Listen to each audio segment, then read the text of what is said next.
Rahayu, selamat bergabung di channel pribadi saya, Mas Kahana.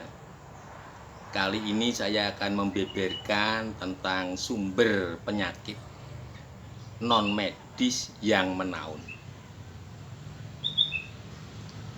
Sumber-sumber penyakit tersebut ada 5. Pertama, akibat karma buruk leluhur. Kemudian yang kedua, ngunduh woing pakartine dhewe.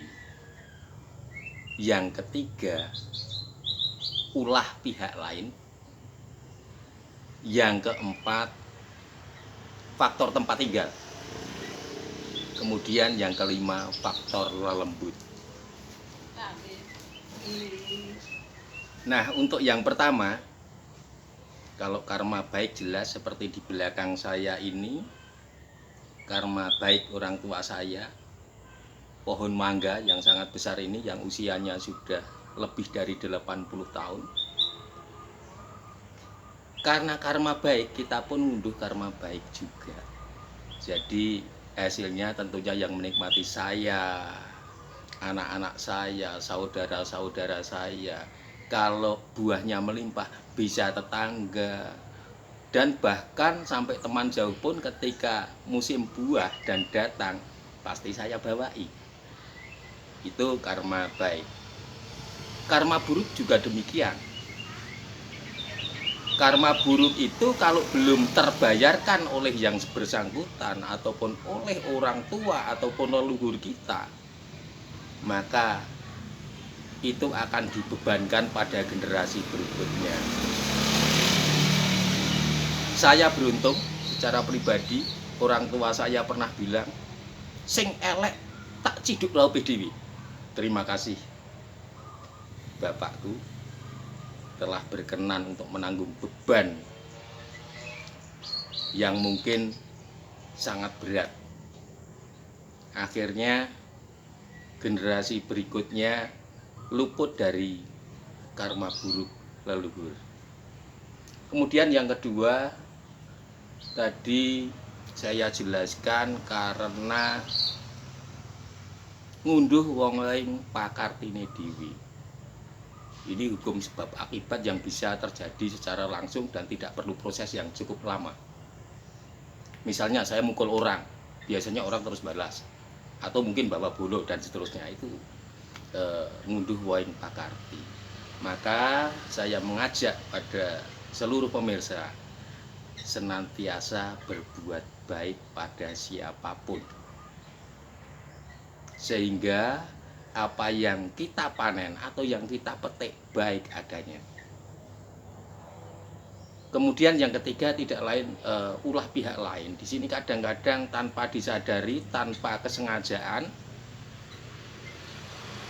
katakanlah kita sudah berhati-hati dalam berkendara atau kita sudah berhati-hati di jalan, namun ada peluru nyasar misalnya. Nah, itu karena pihak lain, bukan dari diri kita. Walaupun toh di sini masih ada kecampuran karma buruk leluhur. Oleh karena itu, marilah kita senantiasa berterima kasih pada leluhur dan pepundhen kita. Jangan sampai mengagung-agungkan pihak lain, tapi melupakan leluhur kita sendiri. Kemudian yang keempat tadi adalah faktor tempat tinggal. Nah, faktor tempat tinggal di sini ini sangat berpengaruh pada kehidupan kita.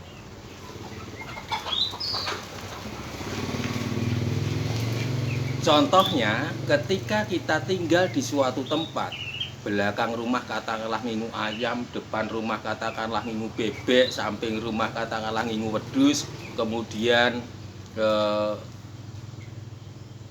tanpa ada proteksi ataupun antisipasi, maka di sana akan secara real dan nyata itu akan mengganggu pada kita, terutama dari segi kesehatan yang berkaitan dengan unsur bau atau apa ya namanya, pokoknya tidak enak lah karena bau-bauan yang tidak sedap itu.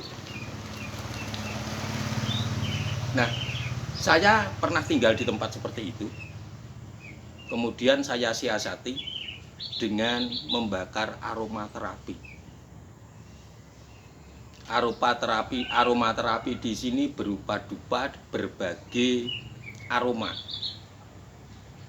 Jadi saat bau itu muncul, saya nyalakan dupa, begitu akhirnya ruangan-ruangan saya baunya itu harum. Itu salah satu cara saja untuk memproteksi dari tempat tinggal yang kurang nyaman ditempati karena faktor aroma yang tidak sedap. Dan masih banyak hal. Untuk hal-hal yang lain ya bisa diskusi saja, saya tidak perlu saya beberkan di sini. Kemudian faktor lembut itu kalau secara medis itu krumo dan kremi, tapi secara metafisis dan keyakinan orang-orang Jawa pada khususnya, ya karena apa itu ada istilah kesakrit, ada istilah kesiku, ada istilah kenosawan dan lain sebagainya. Nah itu semua ada antisipasinya. Tapi hal ini biasanya tidak menaun kalau hal yang seperti ini. Jadi ada mudah sekali cara pengobatannya. Nah, dari kelima hal tersebut itu merupakan sumber penyakit non medis. Jadi secara medis atau secara logika itu bisa dijelaskan. Nah, monggo sareng-sareng mengupas secara tuntas sehingga hal-hal tersebut tidak terjadi pada diri kita dan keluarga kita dan pada masyarakat umumnya. Demikianlah untuk hal-hal yang lebih spesifik nanti bisa japri atau kontak langsung atau datang ke rumah. Sekali lagi bebas bea. Terima kasih. Rahayu ingkang sami pinagi. Matur nuwun.